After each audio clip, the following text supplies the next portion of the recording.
त्रिपाठी मेरा नाम है।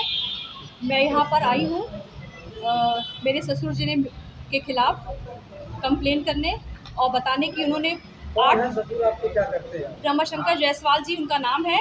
वो उत्तर प्रदेश कोऑपरेटिव फेडरेशन के उप सभापति हैं। उनका राज्य मंत्री का दर्जा मिला है उन्हें, और आए दिन घर पे मेरे साथ मारपीट, गाली गलौज, बदतमीजी करते हैं। 13 दिसंबर को 2024 में मेरे हस्बैंड घर पे नहीं थे। पूरा परिवार मिल के, जेठ सौरभ जायसवाल, जेठानी बबीता जायसवाल, देवरानी माला जायसवाल और श्री रमाशंकर जायसवाल जो मेरे ससुर हैं, इन लोगों ने मुझे घेर के मारने की कोशिश की, जान से मारने की कोशिश की, और मेरे बच्चे को भी। और इसका एक सबूत मेरे पास है, आंखों देखा विटनेस, जो समय आने पे मैं सबके सामने ले आऊंगी। जो वहाँ पे आपके सामने वो विटनेस देगी वो लड़की। शिकायत वगैरह किया नहीं आपने इसकी? मैंने दूसरे ही दिन जाकर गोरखनाथ थाने में इसकी कंप्लेन की। फिर मैं एसएसपी साहब के पास भी गई थी, सीओ साहब के पास भी गई थी। मैंने मुकदमा भी दर्ज किया है। 2018 में मेरी शादी हुई थी।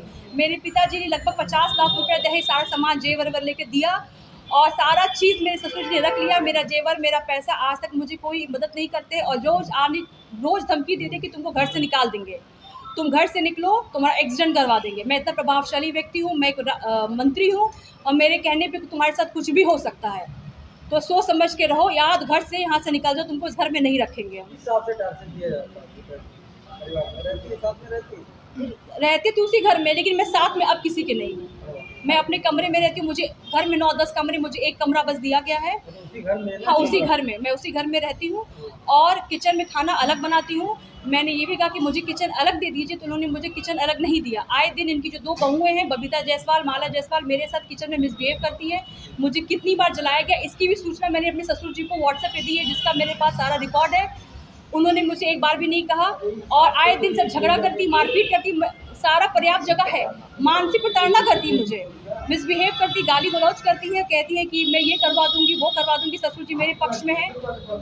मैं आपको जो है ससुर जो प्रभावशाली आदमी? जी, मैं बस जानती हूँ कि वो एक राज्य मंत्री है, और वो अपने पद का बहुत गलत इस्तेमाल कर रहा है, और सारे अधिकारियों से फ़ोन करवाते हैं, मंत्रियों से फ़ोन करवाते, झूठी साजिश कर रहे हैं, झूठा आरोप लगा रहे हैं। 8 जुलाई को जो हिंदुस्तान न्यूज़पेपर में उन्होंने जो कटिंग दी है, जो उन्होंने दिया था, वो गलत है, वो सब गलत है, निराधार है। कोई ऐसा मुकदमा दर्ज नहीं कहीं पर भी है। मुकदमा तो मैंने किया है कोर्ट में। आप लोग खुद प्रताड़ित करते हैं? उन्होंने जो लिखा है, आप ये बताइए, पूरे घर में 10 से 12 सीसीटीवी कैमरा लगा है।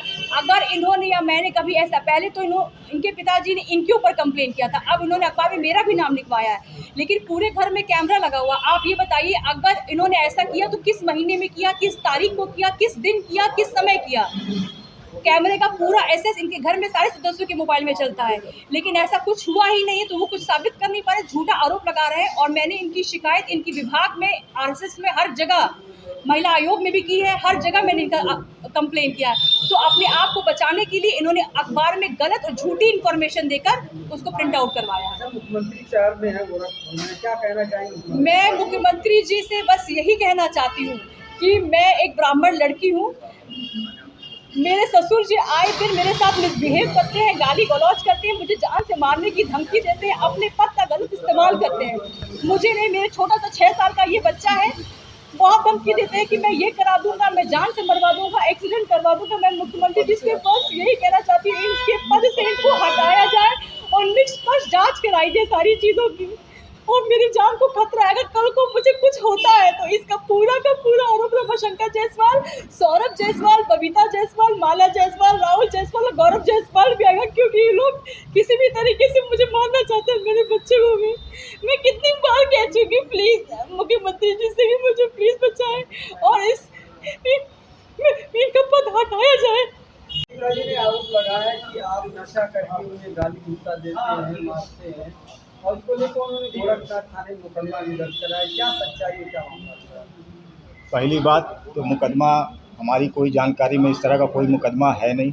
इन्होंने जो एप्लीकेशन दिया था डीएम के यहाँ एप्लीकेशन इन्होंने दिया था कि नशा करके आता है, लोहे का राड लेकर के मुझे दौड़ाया मारने के लिए, मैं बच करके भागा कमरे में, किसी तरह अपनी जान बचाया।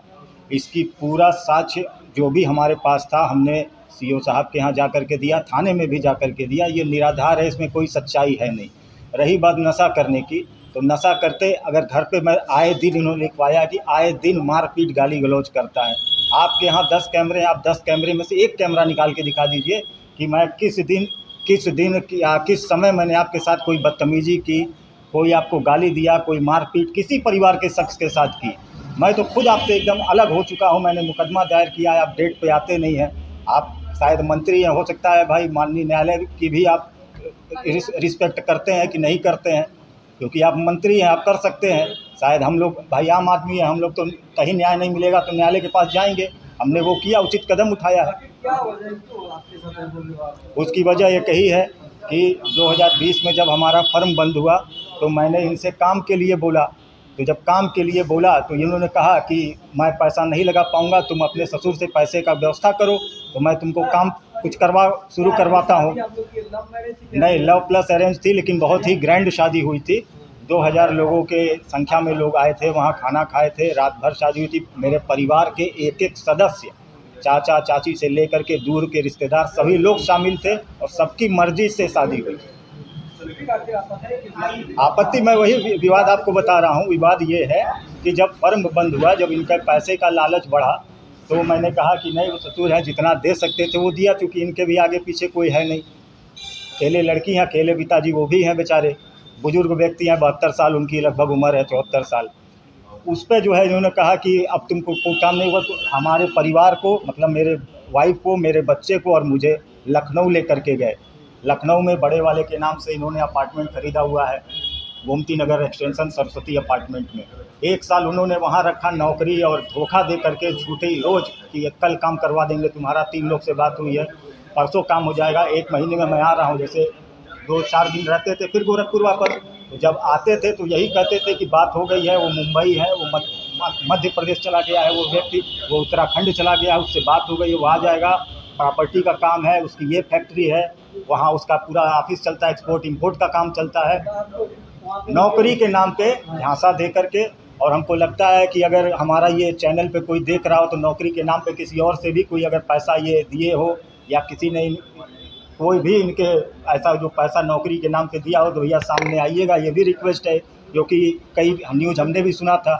और एक उदाहरण मैं आपको बताऊं कि जब फर्म मेरा बंद हुआ था तो ज़मीन के नाम पे इन्होंने लगभग मार्केट से 1.5 से 2 करोड़ रुपया उठाया है, और उसके एवज में हमसे चेक दिलवा दिया, मुझे झूठे मुकदमे में फंसवा दिया, और कुछ भुगतान उन्होंने खुद किया, अपने चेक से किया, लेकिन फंसवा मुझे दिया, जिसके चक्कर में मुझे 2 दिन जेल भी जाना पड़ा।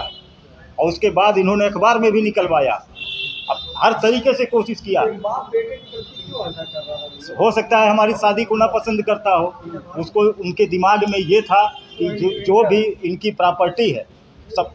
एक कास्ट नहीं है क्या आप लोग? नहीं, एक कास्ट नहीं है, ये त्रिपाठी हम जायसवाल हैं। अच्छा, तो हो सकता है ब्राह्मण समाज को ये शुरू से पसंद नहीं करते हैं, रोज़ गाली देते हैं, रोज़ ये ब्राह्मण को तो ऐसी गाली, मेरे मोबाइल में रिकॉर्डिंग है कि हम सुना दे तो शायद यहाँ कोई होगा तो शायद अपना आपा खो बैठे, इस तरह की गालियाँ वो बकते हैं ब्राह्मणों के नाम पर। तो शुरू से पसंद नहीं करते होंगे, लेकिन जब पैसा मिल रहा था तो हो सकता है इस वजह से शांत रहे हो। जब उनका खजाना मिलना बंद हुआ तो वाइफ जो अकेली है, प्रॉपर्टी ज़्यादा है? पुश्तैनी है, अब इकलौती है तो उन्हीं का है, तो उनका निगाह शायद उसी पे था कि किसी तरीके से उसको भी हथिया लिया जाए और उसको हथिया करके और लड़कों के लिए हम कुछ कर दें। क्या चाहते हैं आप लोग? हमारा ये है कि हमने कोर्ट में जो दिया है, आप कोर्ट में क्यों नहीं आ रहे हैं? सबसे बड़ी सच्चाई तो ये है, अगर आप सच हैं, अगर आपको लगता है कि हमने गलत नहीं किया तो आप आइए न्यायालय में जवाब दाखिल करिए, हमारे सामने जीरा होगी, सब कुछ होगा, अपना एविडेंस रखिए। लेकिन वहाँ भी नहीं आ रहे हैं। आप झूठ में जो ये समाचार फैला रहे हैं रिश्तेदार में या पेपर के माध्यम से, जैसे परसों निकलवाए, उसका कोई आधार है, कोई साक्ष्य है तो आप निकालिए, उसके लिए मना नहीं है। लेकिन आप किस तरीके से उसको निकलवा रहे हैं, मंत्रियों से फ़ोन करवाते हैं, मैं मंत्री हूँ, अधिकारी परेशान है, अधिकारी जांच नहीं कर पा रहे हैं, आपको थाने पे बुलाया जाता है, थाने पे नहीं आते हैं, कहते हैं मेरे गरिमा के खिलाफ है, मैं थाने पे नहीं जाऊंगा, मैं दर्जा प्राप्त राज्य मंत्री हूँ। तो सबसे पहले मैं संगठन के जो अध्यक्ष हैं माननीय वाल्मीकि त्रिपाठी जी से ये हाथ जोड़ के अनुरोध करूँगा कि पहले तो इनको तत्काल प्रभाव से हटाया जाए, ताकि ये जो साजिश कर रहे हैं, जिसमें हमारी भी हत्या हो सकती है, मेरी पत्नी की भी हो सकती है, मेरे बच्चे की भी हो सकती है, तत्काल प्रभाव से हटा करके एक जांच की जाए, इनके पूरे बैंक अकाउंट का स्टेटमेंट ले करके चेक किया जाए कैसे कैसे पैसा लिया, कहाँ कहाँ पैसा लगाया, किससे किससे मार्केट से पैसा उठाया। अभी तो ज़मीन के नाम पे बाद में हमारे जानकारी में आया कि अभी इस बीच में भी 60-70 लाख रुपया ज़मीन के नाम पे उठाए हैं। खैर उसमें हमारा कोई मतलब नहीं है, लेकिन मैं आप लोगों को जानकारी में डाल दे रहा हूँ। हो सकता है वो लोग भी बहुत जल्द आप लोगों से मिलने के लिए आए।